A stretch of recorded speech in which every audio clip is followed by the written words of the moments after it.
nós estamos hoje numa atividade de avaliação, vamos discutir o tema avaliação da educação integral. Então, isso está dentro do programa de assessoria às políticas de educação integral, que o SEMPEC desenvolve junto com a Fundação Itaú Social. E quem vai falar conosco hoje é o professor Ocimar Munhoz Alavarce, que é pedagogo pela Universidade de São Carlos, é doutor pela USP, é professor da Faculdade de Educação da USP e ele coordena o grupo de estudos e pesquisas em avaliação educacional. E a professora Débora de Lima Marreiro, que é pedagoga com especialização na área de educação. A Débora é coordenadora pedagógica do programa Escola Total em Santos. Nós temos 2 formatos. Educação integral, que ocorre nas escolas de período integral, onde nós temos 6 escolas de período integral, que os alunos permanecem o dia inteiro na escola. E as outras escolas, do Ensino Fundamental 1 e Ensino Fundamental 2, os alunos são atendidos em núcleos. As crianças e os jovens nesses núcleos, eles estão na escola, saem da escola e vão para os núcleos. Tem um transporte da própria prefeitura, ou se o núcleo for muito próximo à escola, eles fazem um percurso a pé, lembrando que nós também somos uma cidade educadora. E como cidade educadora, é importante que esses equipamentos da prefeitura, as ruas, os espaços sejam habitados como espaços educativos. Pensando no perfil pedagógico do programa. No perfil pedagógico, os 3 eixos são eixo esportivo, que nós chamamos de desporto, onde compreende os esportes coletivos e lutas, surf, skate, que é algo da nossa cidade, da nossa região, que é uma região de praia, o eixo de orientação pedagógica, onde nós temos língua estrangeira, contação de história e acompanhamento pedagógico, em que as crianças e jovens têm atividades relacionadas aos conteúdos escolares, mas trabalhadas por meio de oficinas, de jogos, de brincadeiras. E o eixo de arte, onde nós trabalhamos com 5 linguagens: artes cênicas, fotografia, dança, música e artes visuais. E nós pensamos que o ideal seria um trabalho de qualidade em 3 perspectivas, desse monitoramento dessa qualidade, 3 indicadores dessa qualidade. Um deles era o controle de frequência. O outro é a formação dos educadores. Nós trabalhamos com educadores voluntários, que recebem um auxílio monetário, e em cada núcleo, em cada espaço nosso, nós temos um coordenador que acompanha o trabalho desses educadores. E nós pensamos que, para melhorar o trabalho e imprimir uma qualidade maior, nós precisaríamos de uma formação continuada, que é algo que, seja no ensino regular, na educação integral, ela é necessária. Nós avaliamos o programa como um todo em 5 dimensões. Na dimensão de infraestrutura e condições materiais, nós acreditamos que sem a infraestrutura mínima, eles apresentam dificuldades no trabalho no cotidiano. Acesso e permanência, em que nós controlamos a presença, garantimos esse acesso, temos a preocupação de busca ativa com alunos que se afastaram do programa, conversar com os pais e descobrir quais motivos levaram a essa desistência do programa e propor uma retomada. Articulação no território, o território em torno dos espaços, são espaços que devem ser valorizados como espaços educativos. A formação dos educadores, que eu já expliquei como ocorre e que nós garantimos mensalmente. E as práticas educativas. Então, dentro das práticas educativas, quando eu penso em desenvolvimento integral, vem o grande questionamento. Eu penso numa ampliação de conteúdos, um conceito mais amplo dessa educação integral, e aí surgiu a dúvida de como realizar a avaliação de práticas que muitas vezes eu não trabalho só com conteúdos conceituais, mas conteúdos procedimentais, atitudinais, e a dificuldade em que nós temos em avaliar esses outros conteúdos que também são trabalhados na escola, mas que no período integral nós trabalhamos de forma muito mais frequente. Surgiu a ideia das mandalas, que eu acho que vocês conseguem visualizar. As mandalas no sentido do círculo, que eu vou partir do centro e vou ampliar a visão, ou vou retomar o centro e voltar para a individualidade de cada aluno, para a aprendizagem de cada aluno. Então, essa mandala ela tem um sentido de ir e vir, em que eu converso com essas aprendizagens.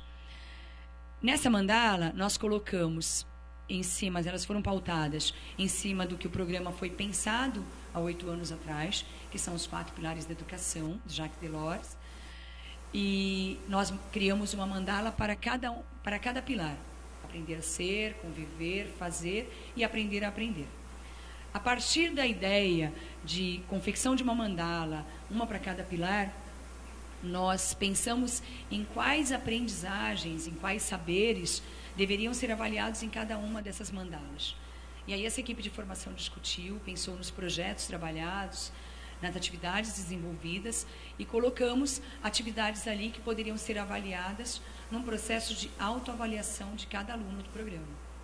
Partimos para a aplicação de um pré-teste. Foi realizado um pré-teste com algumas alunas.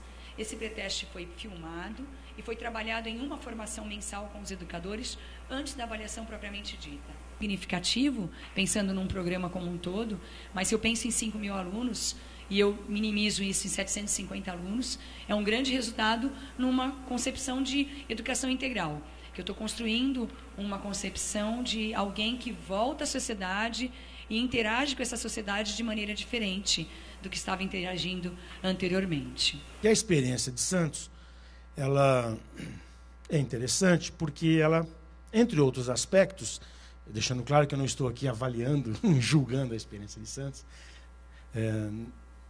mas eu destacaria que ela coloca a importância, embora não tenha sido usada aqui a expressão, mas eu vou usá-la, a importância da avaliação institucional. A avaliação institucional é aquela avaliação que procura julgar a ação da instituição, da organização. E, no caso, duas, articuladas evidentemente, mas que não se confundem, que é a escola, ou o núcleo, onde essas crianças são atendidas, e a própria secretaria. Então, a experiência de Santos, ainda que por meios e processos que precisam ser refinados, como a própria Débora apontou, né, vocês estão nesse processo, mas coloca uma ênfase nessa perspectiva de julgar o que as escolas e o que a própria secretaria está fazendo. Na escola, a avaliação educacional, ela deve se apresentar como favorecendo, ainda que isso não seja exatamente avaliação, mas tem com ela uma relação muito íntima, que é com a tomada de decisões. Então, eu julgo alguma coisa, especialmente na escola, para a tomada de decisões. A avaliação institucional, ela também se coloca como relevante mesmo para as escolas de tempo parcial, é bom que se diga. O problema é que a educação de tempo integral, com ainda que muito rapidamente, né, de forma até superficial, pelas circunstâncias, no caso da educação integral, explicitamente está se propondo uma ampliação. Portanto, a própria organização, a secretaria ou cada uma das suas escolas, está explicitando que quer avançar nas suas atividades curriculares. E isso precisa, do meu ponto de vista, ser avaliado. Para manter ou para mudar. Mudar total ou parcialmente, não importa. Mas isso vai ser resultado da avaliação. Um outro aspecto, quando nós falamos de avaliação, né, trata-se de definir quem é o sujeito da avaliação. Quem que conduz essa avaliação?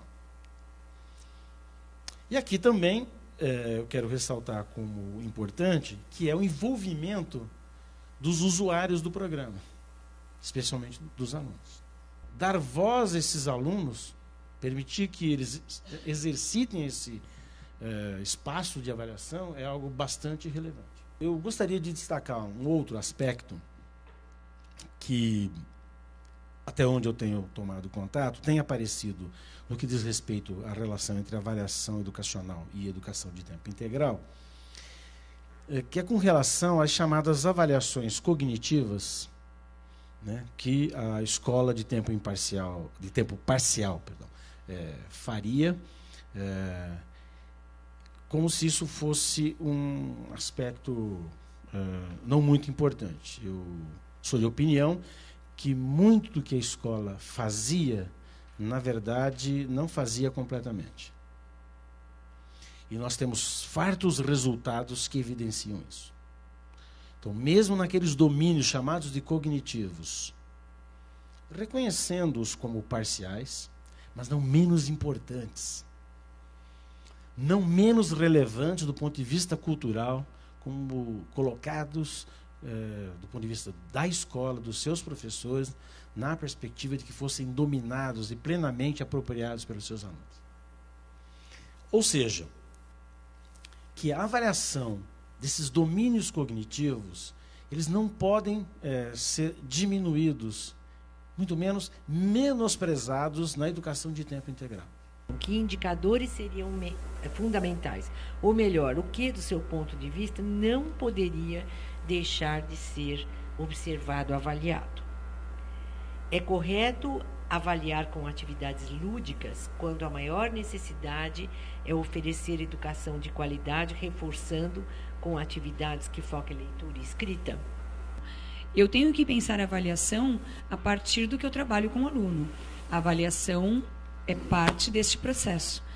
Se dentro do meu trabalho com o aluno eu trabalho numa perspectiva, como foi o nosso caso, os 4 pilares, nós avaliamos em cima disso, e também na perspectiva de conteúdos conceituais, procedimentais, atitudinais. Eu não teria coerência. A avaliação seria algo estagnado dentro desse processo se eu não pensasse em todos os conteúdos trabalhados no momento em que eu avaliasse. Então, o que não pode deixar de ser avaliado é o meu objeto de trabalho, os conteúdos que eu trabalhei. Isso não pode deixar de ser avaliado. E também o percurso, né? Na medida em que a gente consiga mensurar esse percurso do aluno como sujeito de aprendizagem. Eu acho que nós, professores, educadores, temos a dificuldade em registrar esse percurso. E esse percurso deve ser registrado, ele é parte do processo avaliativo. Eu penso que a avaliação não pode ser vista como uma política disciplinadora de percursos individuais. Eu não tenho avaliação como uma política disciplinadora de percursos individuais. Eu tenho avaliação como algo que revela esses percursos individuais e que eu posso retomar essa rota. Ela é um raio-x, ela é um julgamento, ela é um diagnóstico, mas não um disciplinador. Eu posso, sim, utilizar atividades lúdicas para avaliar e garantir a leitura e a escrita nessas atividades lúdicas. Por exemplo, na nossa avaliação, a criança que tem uma proficiência leitora, ela lê sozinha os itens e ela escolhe a sua alternativa de 1 a 5, e determinando a sua aprendizagem, o quanto ela avançou ou não. Então, existe também a preocupação com a leitura e com a escrita. Isso não é desvalorizado, e a ludicidade, ela é um recurso e não um fim. Como a avaliação não é um fim, ela é um meio para se chegar a uma política educacional com mais qualidade. Como utilizar os índices oficiais e DEB para aprimorar o trabalho na educação integral? O que uma escola precisa fazer é o seguinte: primeiro, entender que quando sai a divulgação da média, no caso do 5º ano, aquele resultado não é fruto daquele ano civil ao qual está associado. Por conta de questões cognitivas, que eu não tenho como agora desenvolver, peço que acreditem nisso, aquelas proficiências de leitura, de resolução de problemas, são fruto, no caso dos anos iniciais de ensino fundamental, de pelo menos, se não houve reprovação, 5 anos de escolarização. Então, uma escola, ela tem que fazer um seguinte exercício. Se ela tiver 2 resultados, ela tem que procurar reconstituir as trajetórias, supondo que ela tenha feito o registro e acompanhamento, dos alunos que fizeram aquela prova, para poder identificar o que teria ocorrido nessas trajetórias que expliquem por que não subiu. Por exemplo, imagine que houve uma manutenção dos dados de 2013 em relação a 2011.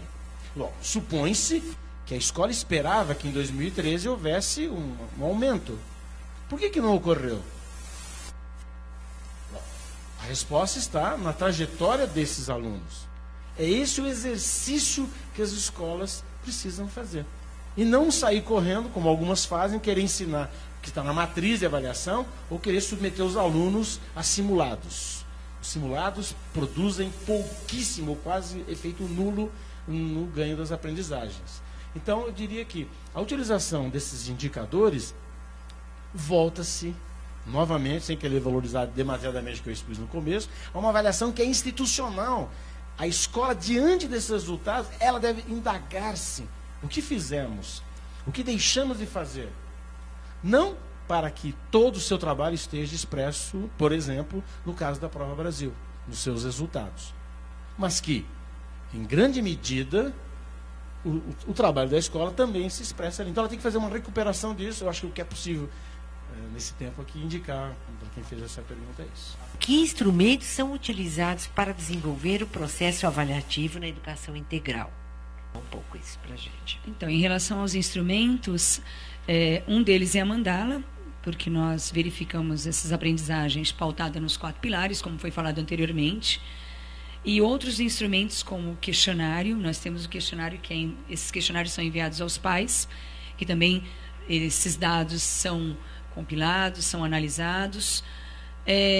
Existem questionários discutidos com os coordenadores e com os educadores, em que nós avaliamos a estrutura, a formação, as práticas formativas, o acompanhamento da equipe de formação, porque essa equipe de formação, que ela realiza uma formação mensal, mas durante o mês nós realizamos o acompanhamento desse trabalho e dessa formação com visitas aos núcleos de escola de período integral. Então, aquilo que foi trabalhado, existe um outro registro nosso, né, que eu acho que pode ser chamado de avaliação também, que é um registro de visita aos núcleos. Esse registro, que gera um relatório, ele tem alguns itens que devem ser observados nas aulas, na estrutura, e cada um desses formadores dessa equipe, nós nos subdividimos, visitamos os espaços, acompanhamos as aulas. Um dos focos é a verificação, se aquilo que foi trabalhado na formação realmente está sendo trabalhado com os alunos. Tudo que se faz de educativo na escola precisa ser avaliado? Por favor, exemplifiquem. Você já tocou nessa questão, então vou pedir para a Débora começar. Na verdade, tudo nós não conseguimos avaliar. Nós não conseguimos avaliar tudo, né? Porque tudo é muito. Nós temos o conteúdo formal, o conteúdo não formal, e muitas vezes dentro desse currículo que nós chamamos de currículo oculto, que é algo que eu faço muitas vezes de maneira intrínseca. Eu vou exemplificar como foi pedido. Eu tenho a prática de sair da sala e sempre apagar as luzes, desligar o ventilador. Isso é um conteúdo dentro da perspectiva da sustentabilidade.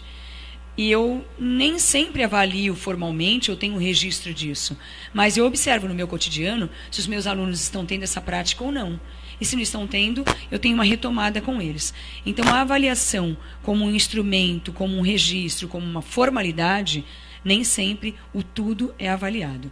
Mas todas as nossas práticas educativas, de uma forma ou de outra, pela observação, pelo registro, ou pela avaliação formal ou institucional, são avaliadas sim. A gente escolhe uma amostra daquilo que nós consideramos mais importante, mais relevante para ser avaliado. E outra coisa, como eu disse, muitas vezes, por avaliar, julgar, e o julgamento é algo perigoso, que pode muitas vezes desmotivar, eu inclusive evito de avaliar. Outra coisa é diferenciar o que eu avalio do ponto de vista da ação institucional, da escola, aquilo que eu posso avaliar do domínio da aprendizagem dos alunos. Então, isso começa, inclusive, pelo mapeamento, pela definição daquilo que é execuível, né, de ser avaliado, e depois do que é execuível, passível, portanto, né, de avaliação, aquilo que é mais relevante. A escola deve se preocupar, eu diria, muito mais em pensar nas atividades que propõe para os seus alunos do que propriamente em sair querendo avaliar tudo, até porque tudo não vai conseguir avaliar. Há alguma diferença entre a maneira como a avaliação da aprendizagem é feita nas escolas atualmente e em como deveria ser realizada nas escolas que estão ampliando jornada ou na experiência lá da Escola Total de Santos? Eu acho que a diferença principal é o que eu avalio a partir do que eu trabalho. Se eu tenho uma escola, como ela falou, tradicionalmente, com um percurso no ensino regular,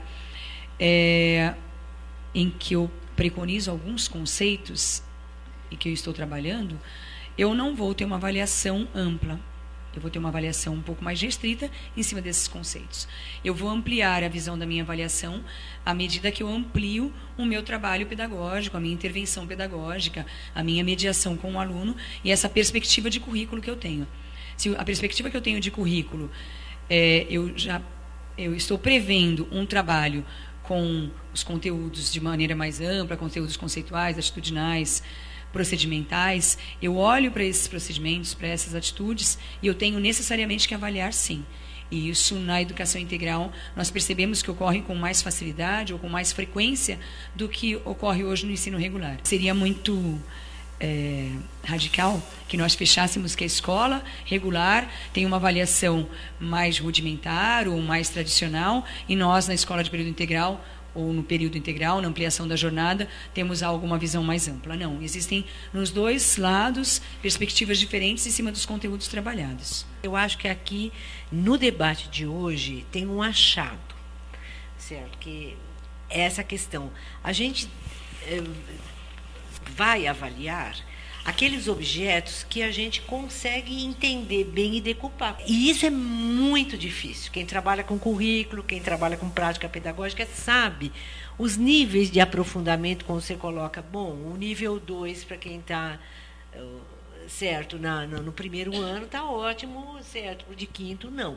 Eu acho que isso é um exercício que a gente ainda tem que aprimorar muito na avaliação, que é entender esses objetos de aprendizagem. E alguns não têm ainda uma compreensão que permita a avaliação, sei lá se algum dia vai ter. Agora, outros tantos a gente tem certeza, como a questão da leitura, da resolução de problemas e outros tantos conteúdos de diferentes naturezas que estão nos currículos. Então, esse entender os níveis de aprofundamento, de decupar esses objetos, ele é fundamental nessa questão da avaliação.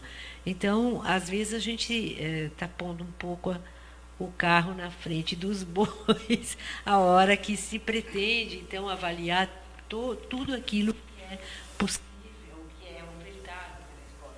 A avaliação, no sentido, é de outra natureza, aquela eu estou ofertando isso que eu acredito que vai promover um desenvolvimento maior, então tá, então eu estou ofertando, e como você mesmo colocou, eu posso ter algum indício de que isso já está dando efeito, certo, dos efeitos disso, mas eu não preciso ir naquela avaliação lá, nos finalmente da avaliação. Bom, eu acho que isso é um achado, viu? Eu que sou da área da educação, é fundamental no campo da avaliação hoje para todos que fazem a avaliação da aprendizagem. Bom, aqui aproximar duas questões. A avaliação institucional deve, então, estar diametralmente relacionada ao projeto político-pedagógico da escola e à sua intencionalidade ativa, a institucional, né? E a avaliação institucional, ela pode impactar de forma direta ou indireta a qualidade da aprendizagem? O projeto pedagógico, político-pedagógico, a proposta da escola, é a expressão do planejamento, que resulta num plano, numa proposta. Portanto, a avaliação institucional, evidentemente, ela deve privilegiar o que foi esboçado, elencado nesse projeto, nessa proposta. Portanto, o projeto político-pedagógico é a base, é a explicitação dos objetos, ou do objeto de avaliação. Nós não podemos ter algo que é avaliado que não foi objeto de ensino ou objeto de intenções. Posso até fazê-lo como especulação. Em alguns casos, como um levantamento diagnóstico, nem chamaria de avaliação diagnóstica. Então, uma proposta pedagógica da escola, ela é a expressão de interesses explicitados a serem desenvolvidos em 1, 2, N anos, não importa. E a avaliação institucional é o que, portanto, foi feito, não foi feito. E é claro que esse exercício de delimitar os critérios, os objetos, os instrumentos e procedimentos utilizados é um processo dinâmico em que nós vamos ajustando cada um desses elementos. Em algumas áreas do conhecimento humano, por exemplo, isso já se avançou muito, embora ainda se possa avançar mais. Então, desse ponto de vista, é evidente que a qualidade do trabalho da escola, e eu chamaria de qualidade aquilo que a escola faz, né, está intimamente ligado com aquilo que é resultado do trabalho dos professores. Muitas vezes o que acontece é que muita coisa aparece como resultado da escola sem ter sido explicitado, sem ter sido colocado, por exemplo, num plano, né? A vantagem de colocar num plano é que isso favorece o monitoramento, o acompanhamento. Então, acho que é um aprendizado. Aqui, a gente viveu uma experiência que a gente falou sobre isso, mas nós vivemos aqui ao vivo e a cores. Ao discutir avaliação na educação integral, nós estamos discutindo educação escolar. Foi isso que nós fizemos hoje, com uma grande contribuição aqui da Débora e do Ocimar. Quer dizer, todas as questões têm a ver com o que a gente já faz na escola e com essa ampliação que a gente está pretendendo ao trazer a ideia da educação integral. Então, vivemos isso aqui, certo? Realmente, discutir educação integral é uma oportunidade para discutir a educação do modo geral. Para encerrar, eu penso que uma palavra que eu devo ter falado muito pouco, mas que marca muito essa trajetória, é a palavra compartilhar. A Thelma Weiss sempre fala nas práticas educativas que, quando você tiver dúvida, pede um outro olho, é a forma como ela fala. Então, na elaboração das atividades, das práticas educativas, das avaliações, eu acho que pedir um outro olho. Às vezes eu vejo por uma única perspectiva, e quando eu peço um outro olhar, eu amplio essa minha visão com os olhos da outra pessoa. Então, são esses outros olhares, essas trocas que foram realizadas aqui hoje, que a gente deve levar para o nosso espaço educativo, seja no município, ou dentro da escola, ou dentro de um programa de educação integral. Esse compartilhar de ideias, compartilhar de concepções, para que a gente busque um caminho mais positivo e eficiente nessa qualidade de ensino. Muito obrigada. Bom, aproveitando a deixa do olhar, o padre Antônio Vieira, meados do século XVI, disse, 1630 mais ou menos, que o ignorante vê a lua e acha que é maior que as estrelas. O sábio distingue o verdadeiro do aparente.